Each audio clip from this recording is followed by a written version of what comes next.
さあ今回ですね HD2D 版のドラゴンクエスト 1&2 より新たにパーティーに加入したサマルトリアの王女にフォーカスをしてちょっとお話を伺っていきたいというふうに思うんですが、実際にこのゲームの中でロトの血を引く、正当なこの仲間として認められる人間誰だろうってなったら、やっぱ彼女だろうなみたいなところもあって、それらが合わさった上で、堀井さんにご提案してってところで、原作なんかだとねこのお兄ちゃんの意地悪みたいなそういううの後にちっちゃい「つ」がついてるところからおてんば感を読み取ってたそうですそのあたりから冒険に出たがってるし、この口調お姫様でこの口調ってことはこれはおてんばでしょみたいなところはもうなんか全員の共通見解として我々はもうあった上で作っていった感じですね。なるほどですね。サマルトリアの王女は自分のこと未熟だと思ってたんだけどデルコンダルとね王様に褒められてて喜んでるっていうのがなんか結構グッときたというか、確かにあの中で言うとちょっと異質そうですね。やっぱそれが彼女にとって一番のコンプレックスってところなんでしょうね。皆さんこんにちは、ゲームキャスターの田口翔平です。本日はインサイドスクエアエニックスの収録で先日発売されたばかりの HD2D 版ドラゴンクエスト 1&2 についてお話を伺うためですね、スクエアエニックスさんにお邪魔しています。ということでお話を伺ってまいりましょう。プロデューサーの早坂さんです。はい、 HD2D 版ドラゴンクエスト 1&2 プロデューサーの早坂です。本日はよろしくお願いします。よろしくお願いいたします。さあ今回ですね HD2D 版のドラゴンクエスト 1&2 より新たにパーティーに加入したサマルトリアの王女にフォーカスをしてちょっとお話を伺っていきたいというふうに思うんですが、まずはその前に、この作品のご説明から参りましょう。1986年に発売されましたドラゴンクエスト、そして1987年に発売されたドラゴンクエスト2悪霊の神々、ドラゴンクエスト3そして伝説への後の世界を描くこの両タイトルが一つのソフトになって HD2D 版ドラゴンクエスト 1&2 として、2025年に発売されたわけなんですね。勇者ロトの血を引く子孫たちの新たな冒険が幕を開けるということで、今日フォーカスするこのサマルトリアの王女の加入っていうのが、話題になったわけですと。そうですね。やっぱ今回のリメイクの目玉の本当に一つですよね、これは。だから原作そのリアルタイムでやられていた、今だと40、50歳の方々っていうのは、大丈夫かって思いもねまずあったんじゃないかなっていうところは。そうですね。ただやっぱ今回のこのサマルトリアの王女って本当に大丈夫かって人とついに来たかって人が多分いたんじゃないかなと思うんですよね。実際にこのゲームの中でロトの血を引く、正当なこの仲間として認められる人間誰だろうってなったら、やっぱ彼女だろうなみたいなところもあって、それらが合わさった上で、堀井さんにご提案してってところで、決まりましたね。ただこれ制作側からすると、3人パーティーで行ってたゲームを4人パーティーにするってなると、今回特にキャラクターが喋るわけですし、そうですね、そこのストーリーの難しさもあるし、戦闘面の調整とかもそうです。めちゃめちゃ大変だったんじゃないかな。やることたくさんありました。本当にそうです。そうなんです。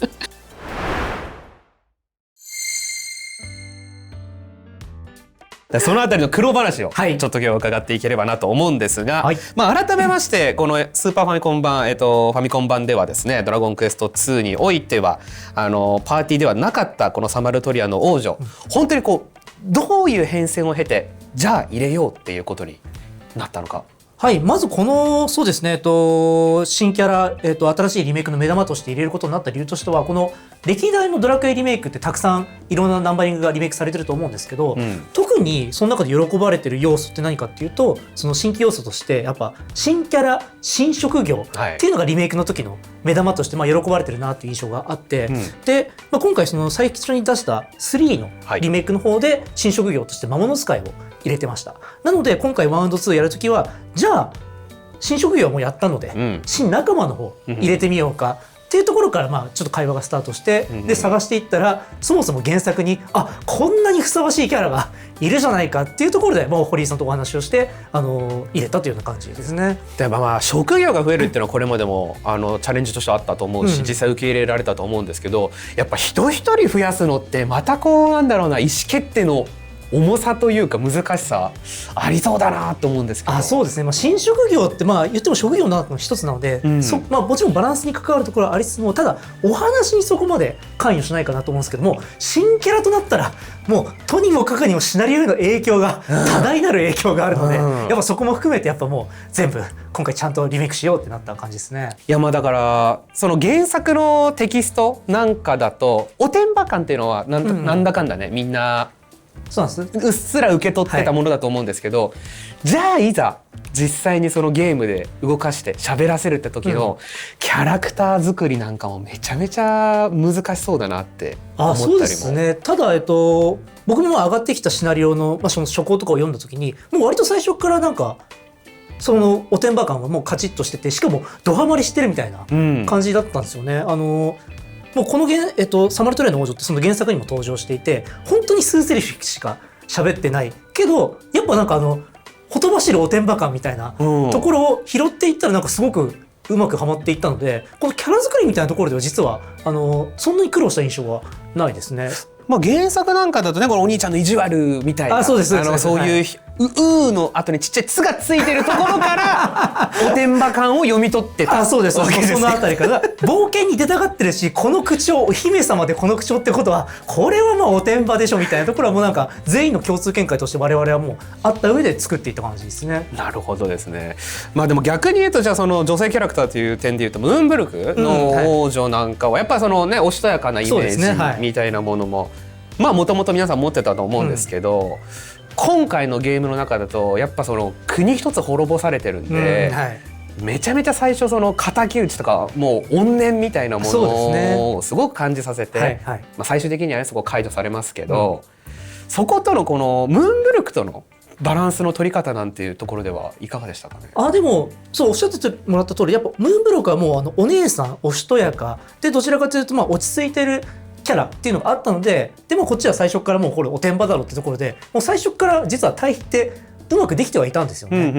なのでそこも実はそんなに苦労しないというか、なんか最初からやっぱこの王女ぴったりはまったなみたいな感じなんですよね、3人の中に。なるほどね。サマルトレアもね本当にそのまんまでした。いやー探しましたよ、ローレシア王子。いやー探しましたよからもうあれから全て広げていってああなりました。でだからそうですよね、お兄ちゃんにこうツッコミを入れるような王女の仕上がりにもなってて、兄弟感っていうのはね、そうなんです。めちゃめちゃいい収まりだったなと思う。あとは結構ムーンあれだローレシアは主人公あんま喋らないですけど、そこに対しても結構もう何よとかちょっと強めのツッコミね入れてくる感じとかもあって、いやだからやっぱ王女がいることによってよりそのロードムービーというかストーリー感っていうか、なんか仲間で旅してる感じっていうものがめちゃめちゃ出てきたなっていうふうにはねやっぱ感じてますね、一ユーザーとしては。そうですね。4人の中で一番のなんかもう回し役みたいなのがやっぱ彼女になってくれたなというか、そのちょっとおとぼけの兄ちゃんと、真面目なお姉ちゃんと、このてんやわんやバタバタしてる妹キャラみたいなところで、今回の4人の中でストーリーを回してドライブしてくれるいい役目になったなとは思いますね。しかも最初にサポートキャラで入ってくるじゃないですか、初期の頃、であそこでちょっとあれもともとでも仲間になるっていうのは歌ってたんでしたっけ？そうですね。最初からもう仲間キャラになるのみたいなところは宣伝でもちょっとお伝えはしてた上でって感じだったんですけど、そうかそうか、いやサポートキャラで入ってきてくれた時に助かるみたいなね感情を味わいつつも意外と強いぞ妹みたいな、なんかいろいろ投げて強いぞみたいなありましたね。いやだからそうですよね。ドラクエ1、2のつながりで言うと、もうそもそもこの全体設計の話になりますけど、とにか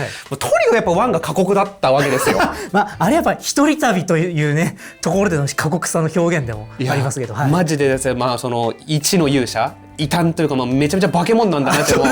めちゃくちゃ強いっていうそう感じたんですけど、やっぱそのサマルトリアの王者がサポートキャラで入ってきた瞬間ですね、うわこれはやっぱ広がるんだ、仲間がある、仲間っていいなっていうのを一番最初に感じさせてくれたのがこの王女だったかもしれない。確かにそうか、 DQ1 の流れでやると最初しばらく一人旅ずっとやってた上でまた一人かよって思ったらちょっと入ってくれるみたいなところでみたいに確かになってくれますね。いやめちゃめちゃね本当この王女のやっぱ存在がこの2一気に開いたなっていうところだったと思うんですが、改めてそのもう3人でも十分強いわけです。ローレシア、ムーンブルク、サマルトリア、王子、でちょっと年下の王女の立ち位置、戦闘バランス、どういうふうにしようって考えてたんだろうってちょっと伺いたいですが。そうです。それを話すにはまず原作にいる3人がどういう立ち位置かだったってところからなんですけど、ローレはもう破壊神を破壊するで有名なもうパワー戦士タイプじゃないですか。でサマルのお兄ちゃんはどちらかというと魔法剣士、剣技も魔法もどちらもできる。でムーンブルクの王女に関してはそれこそ本当魔法使いタイプ、典型的な魔法使いタイプってところでやっぱそこと能力的に差別化しなきゃいけないよね、ってなったらそれこそドラクエ3の職業なんかでいうとそれらとは違う職業って言ったら、遊び人だったり、舞踏家だったりみたいなところが、あと盗賊とかがちょっと混ざったトリッキーな役として立たせたらちゃんと3人との差別化できるんじゃないかなってところから詰めていったみたいな感じでしたね。確かに覚える特技がね結構異質なものがね。そうやっぱトリッキー系の技が多いというか、はい、そうなんです。いうところで運の良さがとにかくステータスとしてはめちゃめちゃ高いキャラだし、素早さもそうですね、ちょっと高めですかね、ある感じでしたけど、パワー力だったりっていうのはやっぱ意図的に下げてるような印象ですか？そうですね、やっぱ一番年少者だし、女の子キャラだしってところで、パワーはそんなに強くなかろう、とはいえお兄ちゃんと、同じ家に住んでるわけなので、お兄ちゃんとある程度同じような訓練は積んでるだろうみたいなところから、やっぱちょっと魔法剣士というか、みたいな要素も多少なりあるみたいな、武闘家っぽいその肉体系もちょっとできるよみたいなのを入れたのは、なんかそういった世界観を組んでみたいなところも実はあったりしますね。やっぱりちゃんと背景組んで。そうですそうです。きっと2人とも同じ訓練を受けているだろうみたいなところも実は組んだ上でキャラクターを作ったりします。いやだからドラクエはやっぱ装備があってのねゲームですから、どこまでが装備できるかとか、そういう取捨選択とかもねいろいろ考えたんじゃないかなって。そこのバランスはもう今回ディレクターやってくれた長谷っていう人間がいるんですけども、彼がもう全面的にバチバチに考えて、もう過去のそのチームタイトルでもその後にバトル面をずっとやってた人間なので、もうそこら辺はもう手慣れたものというかバッチリ考えてくれてやってくれましたね。なるほどですね。ということでその長谷さんからですねちょっとご回答いただいている部分もありますので、こちら代読させていただきたいんですが、ドラゴンクエストには珍しい MP ヒーラー MP パサーとしての有用さと会心率の高さで押す連打系アタッカーに仕上げました。個性的な特徴として冒険の途中までは本領が発揮されきらないおてんば行動を行います。ありましたねこれね。ありましたね。MP ヒーラー MP パサー&高会心率連打系アタッカーにして実は強いというポジションに仕上げたというところ、魔力の風とかが確かにそうですね、やっぱその人に渡す系のやつですかね、パサーっていうのは。確かにあれはありがたかったですね。特にローレの王子に、毎回魔法の先生振ってるわけにいかないんでそうですね、彼ちょっと MP ね低いんでね。そうけど特に使いたいじゃないですか。そういうところで、改めてこの長谷さんのご回答いただいたわけですけれども、早坂さんいかがでしょう？そうですね、やっぱ彼女の特徴で言えばこのおてんば行動ってところじゃないかなと思いますね。でこのおてんば行動ってベースになってるのって一番分かりやすいのはやっぱドラクエ3というと遊び人かなと思うんですけど、そこら辺から着想を得て、でさっき言った通り、このキャラ性の表現ですね、おてんばっていうキャラをバトルに落とし込むとこうなるかなみたいな。あとはその原作が3人だったとこに、ただ単純に4人目を追加しちゃうとちょっと強くなるんじゃないみたいなお話も実は堀井さんとの会話の中であったりしたので、じゃあちょっとこのおてんばコードみたいなのを入れて、最初はやっぱちょっとあんまり言うことを聞いてくれないこともあるみたいなのをちょっとやってみたみたいな感じですね。なるほどね。戦闘の中でもその片鱗を感じられる仕上がりになってるっていうのはめちゃめちゃやっぱ、戦いがやっぱメインのねドラゴンクエストなわけですから。そうですね。でしかもちゃんとこれがゲームの後半になって勇者としての自覚が芽生えてくる、つまりレベルが上がっていくとこのおてんばコードしなくなるっていうのも、これなかなか新しい発明なんじゃないかなとは思ったりしますね。結構ねその他の人魚とかあとデルコンダル王とかと話してても、やっぱその妖精とかもそうか、だからまだまだひよっこみたいな、そうです言われますね、言われますけど、やっぱ終盤になってもうお前たちは十分成長したって言われるじゃないですか。言われますね、あれを人から言われて理解するのもそうですけど、やっぱそのねサマルトリア王女の成長っていうところでも味わえる設計になってるってことですよね。そうです。やっぱ途中でね遺言状を書いてお城に置いてきたみたいなシーンとかもあったりするので、やっぱ彼女は彼女なりにちゃんとこの3人でみんなで旅をした上で自覚が芽生えてくるみたいなところをちょっとバトルにも落とし込むたいっていう思いもありつつ、あともう一個はやっぱ終盤の強いボスになった時におてんばコードされるとストレス半端ないかったんですよ。それはねさすがに僕らって両手話でこの作品を褒めなくなりますよ。さすがにラスボスでおてんばコードをしたとするとちょっとやばいと。お前本当に血引いてんのかってなりますよ、さすがに。お前いつまでこのなんかお遊び気分で冒険してんだって実はテストプレイやってる時はなったのでこれはちゃんと終盤に行くにつれてやらせなくしてくれっていうのはこのさっき言った長谷と話をしながら実は調整して今の形に落ち着いたって実は裏話があったりします。そういうことなんですね。いやなるほど。一回ちゃんとテストプレイはしてるんだ。もちろんもうめっちゃテストプレイしてます。もちろんでございます。いや指導戦でやだな気まぐれだったら本当に。そうなんです。お前いつまでそんなことしてんねんみたいな。冷めるわ本当に。そうなんです。そうなんです。いやだからディレクター陣のね熱い調整もあるというお話ですけれども、長谷さんからですねこのドット絵の部分についてもコメントいただいているということで代読をさせていただきます。今作作ではドラゴンクエスト2パーティー全員がロト装備姿になりますが、俺全員試してないやこれそうなんですね。そうなんです。サマルトリアの王女は足の鎧部分が一部省略されたスカートスタイルになっていて、かっこよ可愛くできているかなと思います。ドラゴンクエストナンバリングタイトルの伝説装備姿は今までになかった可愛さ発明だと思うので、男子組に取られがちだと思いますけれども、ぜひ一度はサマルトリアの王者に、ロト意識装備させてあげてほしいということで、ローレにしかつけてないな俺。まあみんなそうしがちですよね。やっぱりね。やっぱりパワータイプ系にこういう強い装備、物理系の装備はつけたがっちゃいますよね。で、ちょっとこちら画像があるということですのでご覧いただきましょう。でこれ今サマルトリア王女がつけているもの。そうですね。これが王女の姿ですかね。こんな感じになるんだ。そうなんです。他のやつらとはちょっとやっぱテイスト変えて、今個使ってますね。なるほどね。でスカートになってるってことなんですね。スカートスタイルに鎧の部分が。そうですね。多分足の部分がちょっとひらひらした感じのこの鎧っぽい感じに多分アレンジされてるんじゃないかなと思いますね。こちら拡大してもらってますけれども、なるほど本当だ。黄色のひらひらがついてるような形になってる。これやっぱドラクエ愛が深い人は当たり前のようにみんな試すのかな。いや、なかなかいないと思いますよ。だっていらないもんロト剣ね王女にはって思っちゃうけどな。私やっぱそれぞれ兜はこいつ、鎧はこいつ、剣はこいつみたいななっちゃう運用してる方が多いような気がするので、なかなかいないかも。これ逆に言うとだからそうですね、サマルとムーンブルクにもちょっとやってあげたいなと思いますけれども。そうですね。ぜひ全キャラ1回をつけてみてもらえると。てかせっかく作ってくれてるんですもんね。そうですよ。これやっぱ公式でこうやって言ってあげるの大事かもしれない。そうですよ。これもこれでやっぱね、ドッターチームが頑張って作ってくれてますんで。いやそうですよ。そうだよね。そうですよね。すごいな本当に。ちょっとさっきの戦闘シーンのドット出ます。いやこれね、やっぱね、この小さい体にねロト剣でかすぎるって思ってそれがいやなんかね、それもいいなってめっちゃ思ったんですよね。しかもこれマントが緑なのもやっぱ彼女がもともと着てるマントの色を多分こっちの鎧にも反映してってところで、やっぱこのキャラなりのアレンジがされてるっていうのはここで見て取れるかもしれないですね。いや本当にね、この前のドラゴンクエスト3の時も言いましたけど、このねリメイク版のドッターさんは素晴らしいお仕事をね。やっぱドットはもうなんかとにもかくにも評判いいですね。本当にありがたいことに。本当素晴らしい。これもぜひ皆さんちょっとせっかくですね意識装備を身につけさせてあげて、ちょっと動く姿をご覧いただきたいなと。そうですね。いうところであります。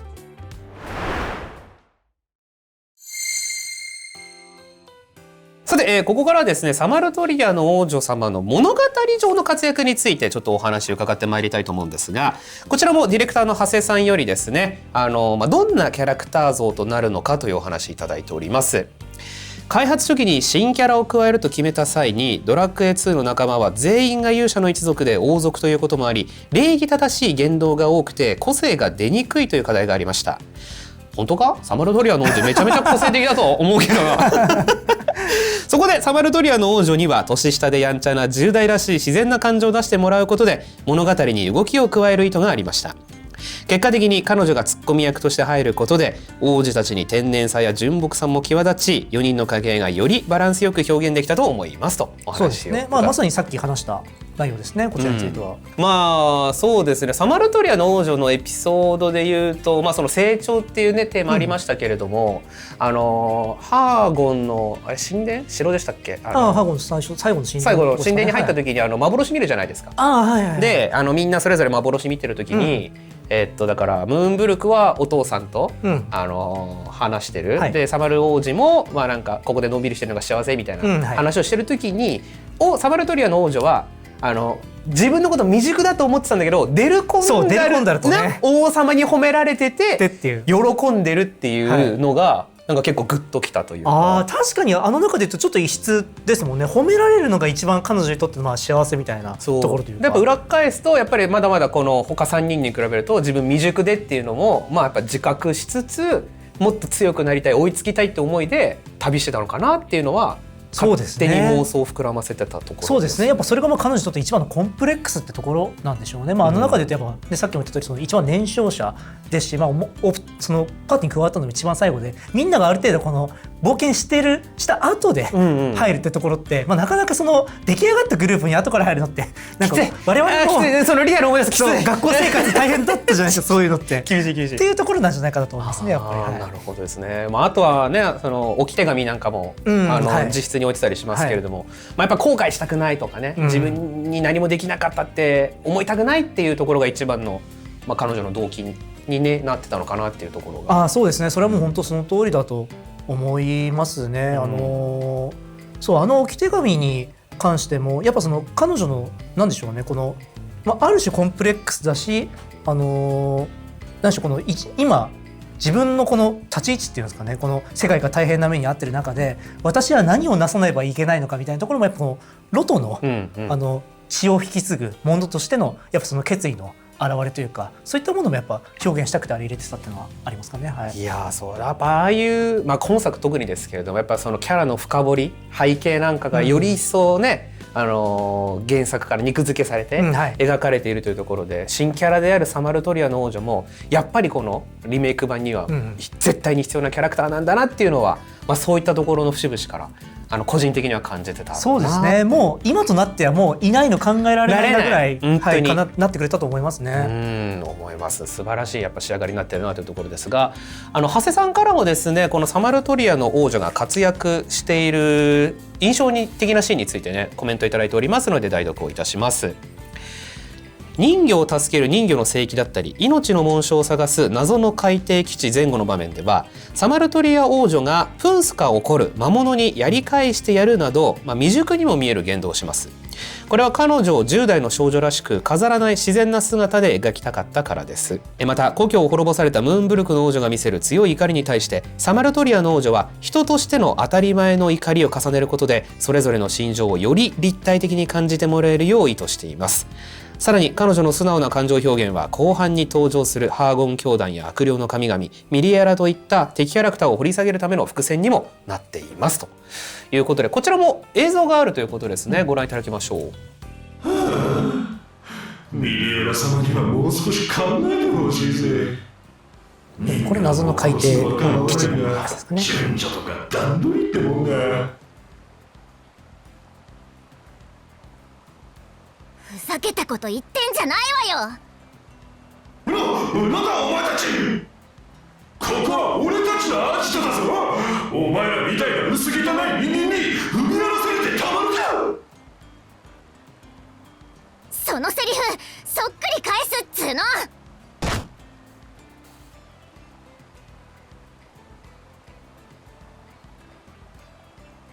自分たちは人魚の住処に攻め込んでおいて、確かに言動は同じことやられたらそのセリフおかしいでしょうが。人間としては当たり前の感情だよね。そうですね。でこれをやっぱりあんまり代弁してくれるドラクエキャラクターっていなかったかもしれないな。なんないわね。こういうのやるのってどうしてもやっぱ破天荒おてんばキャラ系になってくるんでそういった性格持ってるキャラってなっても自然とやっぱこの狭まっていくというか、そうロトシリーズではやっぱ珍しい存在だよな。そうですね、はい、思うところでありますね。それこそロトシリーズなんてその正当な本当になんかスタンダードの勇者がこれまで冒険してくるっていう中においては一番なんか人間らしい、なんか我々からするとなんか身近というか、感情移入しやすいやつが出てきたっていうのもあるかもしれないですね。世の中に存在したら我々やっぱロドの血引いてない側じゃないですか。そうですねもちろんもちろん。でやっぱロドの血を引いている側の方々は高貴な存在ってそうなんです一旦見ると思うんです、けどこのサマルトリアの王女が表現合ってるか分かんないですけど会いに行ける血族みたいな感じで会いに行けるアイドルみたいな感じで、一番そのやっぱ距離感が近しくて、現実世界にこの4人いたら一番人気出るんじゃないかなっていう。そうですね多分一番なんかそう身近ななんかもうとりあえず城下町とかにもホイホイ行っちゃう系のなんか王族というかそんな感じしますよね。確かにないやこのやっぱ人間味がであるし、もっとね今後その世界が平和になって国を治めていく立場になっていくとまあこれが研ぎ澄まされていくんだろうなっていうのも、まあこのゲームの時点でね妄想が膨らんだりもしますから、そうですね。いや本当に、まあ、この場面とはまた別のところでもなんか敵にドロップキックかましてるシーンとかもあるんで、そんな法則いるみたいな、っていうのでやっぱいい意味でキャラすごく立ってるなと思いますね。いやめちゃめちゃ本当にキャラ立ちしてるいい入り方をね、しているキャラクターだなというところでありますが、改めてこの早坂さんプロデューサーとしてサマルトリアの王女をこのゲームに加えるという判断しましたけれども、プレイヤーの方々にはこうどう受け入れていただきたいという気持ちがありますか？でも一番はまあ、これ他の RPG 作ってる時もそうなんですけど、で今回特にそのリメイクの目玉としての原作にいなかったまあ新規キャラプレイアブルってところで、まずはとにかく嫌われちゃいけないっていうところだけは自分は一番念頭に置いて、そのシナリオのチェックだったりをしてたんですけど、まあでも本当に初行の時からそんなものは杞憂で、めっちゃいいキャラ絶対に好かれるっていうのがもう分かったんで、まあ、それはもう全然最初のちょっと心配しただけに終わって手はくれたんですけど、まあ、とはやっぱそこは一番プロデューサーとしては気にしたポイントかなと思いますね。なるほどですね。いやこれ3部作通して今残ってる結構キーワードいくつかあるんですけど、やっぱ家族っていうワードがすごく自分の中で残っていまして、まあ、3の勇者のお母さんと勇者から始まりで、まあロト、まあ、1ドラクエ1だとそれがちょっとまあ薄まる印象もあるんですけど、やっぱ2になって、まあ、各王家の王様と息子、王女みたいな感じの関係いろいろありますけど、旅してる中でやっぱ家族感感じられたのが俺すげえ嬉しいというか、やっぱその兄弟でそのお兄ちゃん助けるんだって言って飛び出していったりするのがめちゃめちゃやっぱここら辺になんか共感する人多いんじゃないかなって勝手に思ってまして。そうですね。これ確かに他の人からも言われたんですけど、今回の3部作ってなんかその愛みたいな、そのなんか家族愛とかなんかそういったものなんかテーマになってますって確かに言われたことがあって、それこそ3ってお母さんオルテガで自分みたいなところで、1に関してはその家族ではないけどやっぱローラ姫との、まあこのまあ純粋なこの愛情みたいなところで、今回の4人旅に関してはまあそういった兄弟愛みたいなのもありつつ、あとはこの4人というのはまあ友情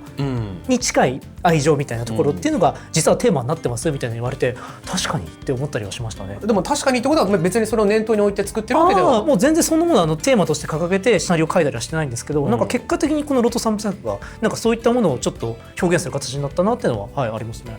でもじゃあ本当昔からいるそのキャラクターたちに肉付けをしていった、まあ、だからキャラが勝手にそういう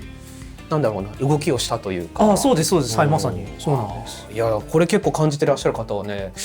まあ、僕の周りなんかでも勇者が魔王を倒すだけの話ではなくて、やっぱそうね、愛をむずいな僕まだちょっと噛み切れてないんですよ。これを文言化する作業をしてないんですけども、なんかそういう節々を感じたなっていうところで、僕よりもうまく言語化してくれる人がこのコメント欄に出てくることをぜひ祈っております。ぜひコメントお待ちしております。さあということで HD2D 版ドラゴンクエスト 1&2 に登場するサマルトリアの王女についてですね、さまざまなこだわり伺ってまいりましたけれども、そろそろ終了のお時間というところでございます。まあこれから、ここの番組をですねプレイしてご覧になっている方々もいらっしゃいますし、これからプレイしてくださる方もいらっしゃると思うんですけれども、そういった全てのプレイヤーに向けて一言いただければと思うんですが。そうですね、今回そのサマルトリアの王女にフィーチャーしたってところで、僕らと開発チームとしてもやっぱこのナンバリングのリメイクにおいて新キャラを出すってすごくやっぱ緊張することなんですよね。ちゃんと受け入れられてくれるかどうか、好かれてくれるかどうかみたいなところってすごく怖いところではあったんですけど、でも今のところ遊んでくれた方に関してはすごく好意的なコメントをいただけてるっていうのは本当に嬉しいことですし、ぜひこれから遊んでくれる方々に関してもぜひ王女をね、ここまで何も知らない人がこれ見てたらどんなキャラやねみたいに多分なってると思うんです、っていうところを実際に目で確かめて好きになってくれたら嬉しいななんて思いますね。はい、CV 笹原さんがめちゃめちゃねハマってた。そうですねそうなんです。キャラも声もね結構ドンピシャでハマったなと思うんですよね。めちゃめちゃハマってるやっぱり。いや今回もっとちょっと喋ればよかったな。確かにマジでやっぱ可愛らしさが前面に出てるし、ちょっとおてんば感とかもね。私も聞いたの、ムーンブルクのこと。だからせめてお兄ちゃんを探すくらい手伝いたくて。なんかおてんば感がなんかいい感じに出るのすごいですよねあれ。いや本当ですよ。もうサマル王子もムーンブルク王女もしっかりとしたもう熱演がねそうですね。組み込まれていたりもしますので、はいこの辺りも改めていろんな方々にですね味わっていただければなというところでございます。はい。ということで、視聴者の皆様最後までご視聴いただきまして誠にありがとうございました。チャンネル登録評価ボタンおよびですね、感想だったりコメントをですね SNS のハッシュタグインサイド SQEX でお聞かせいただければというふうに思います。ということで早坂さん本日はどうもありがとうございました。はい、ありがとうございました。